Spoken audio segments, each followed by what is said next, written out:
आज की कक्षा में आपका स्वागत है।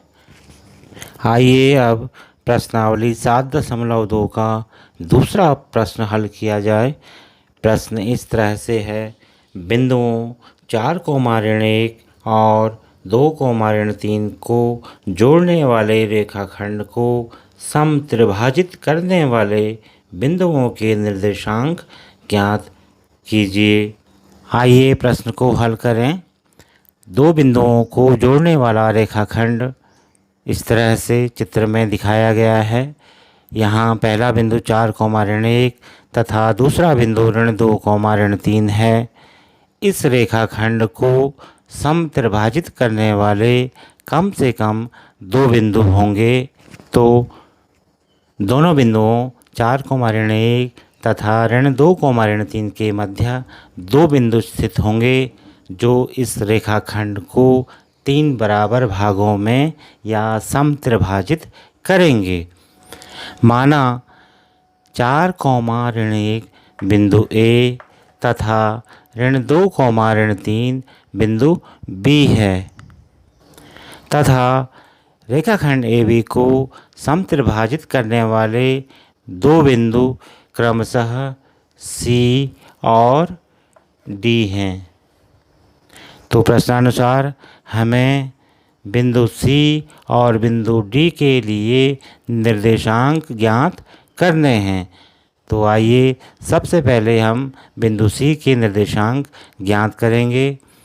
जैसा कि चित्र में दिखाई दे रहा है, बिंदु C रेखा AB को 1:2 के अनुपात में विभाजित कर रहा है। C के बाईं ओर एक भाग है जबकि C के दाहिनी ओर दो बराबर भाग हैं, यानी बिंदु C रेखा AB को 1:2 के अनुपात में विभाजित करता है। तो आइए बिंदु C के निर्देशांक ज्ञात करें। तो बिंदु C के निर्देशांक इस तरह से होंगे, CXY बराबर C भुज के लिए M1x2 धन M2x1 बटा M1 धन M2 तथा कोटि के लिए M1y2 धन M2y1 सारे का बटा M1 धन M2। तो आइए भुज की गणना करते हैं। x बराबर M1x2 धन M2x1 बटा M1 धन M2। यहाँ बिंदु A और बिंदु B से हम इस तरह से x1 बराबर 4, x2 बराबर -2, y1 बराबर -1 और y2 बराबर -3, M1 1 और M2 2 के रूप में चुन सकते हैं। अब हमने इन चुने गए मानों को इस सूत्र में रख कर के भुज की गणना करनी है। M1x2 M1 गुणा x2 -2 धन M2 2 गुणा x1 4 बटे M1 धन M2 यानी 1 धन 2, या हम इसे इस तरह से लिख सकते हैं 1 गुणा -2 बराबर -2 धन 2 गुणा 4 यानी 8 बटे 1 धन 2 यानी 3 और अंश में -2 धन 8 यानी 6 बटा 3 और इसे हम 2 के रूप में लिख सकते हैं। तो x का मान 2 आया है, यानी हम कह सकते हैं कि बिंदु C के लिए भुज 2 है।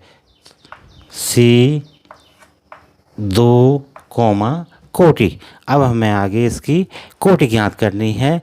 तो ठीक इसी तरह से हम कोटि की गणना भी कर सकते हैं। M1 y2 धन M2 y1 बटा M1 धन M2 मान रखने पर M1 y2 -3 धन M2 2 गुणा y1 -1 सारे का बटा 1-2।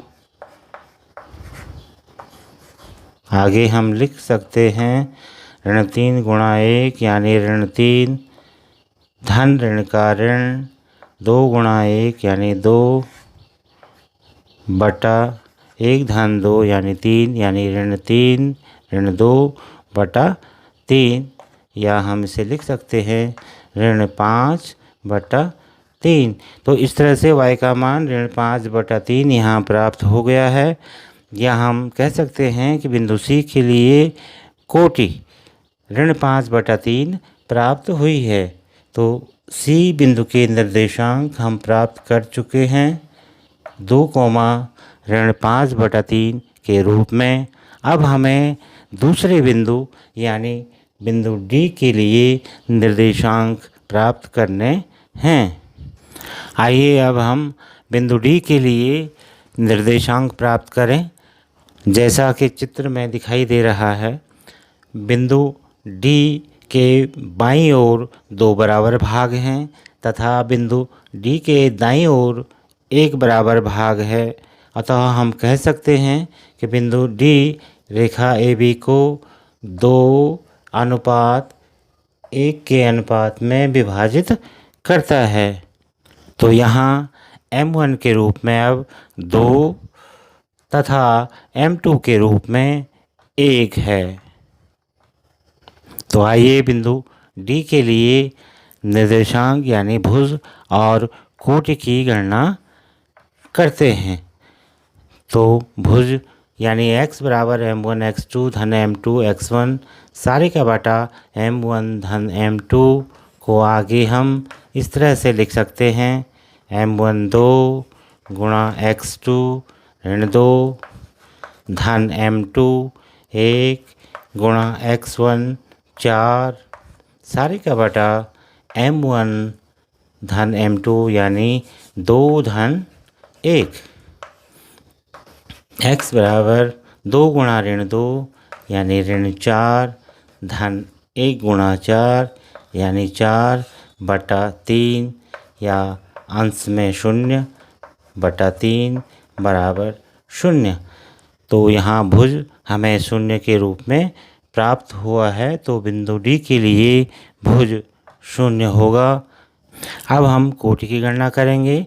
y बराबर m1 y2 धन m2 y1 सारे का बटा m1 धन m2 मानों को रखकर यह इस तरह से लिखा जा सकता है m1 2 गुणा गया y2 ऋण 3 धन m2 1 गुणा y1 ऋण 1 बटा 2 धन 1, या इसे हम लिख पाएंगे 2 गुणा ऋण 3 धन ऋण का ऋण 2 गुणा 3 6, और यहाँ धन ऋण का ऋण 1 गुणा 1 यानी 1 सारे का बटा 3, या अंश में ऋण 1 ऋण 6 यानी ऋण 7 बटा 3। तो इस तरह से बिंदु D के लिए निर्देशांक 0, ऋण 7 बटा 3 होंगे। तो प्रश्न में पूछे गए दोनों बिंदुओं के निर्देशांक हम ज्ञात कर चुके हैं। बिंदु C के लिए निर्देशांक 2, ऋण 5 बटा 3 तथा दूसरे बिंदु D के लिए निर्देशांक 0, ऋण 7 बटा 3 के रूप में होंगे।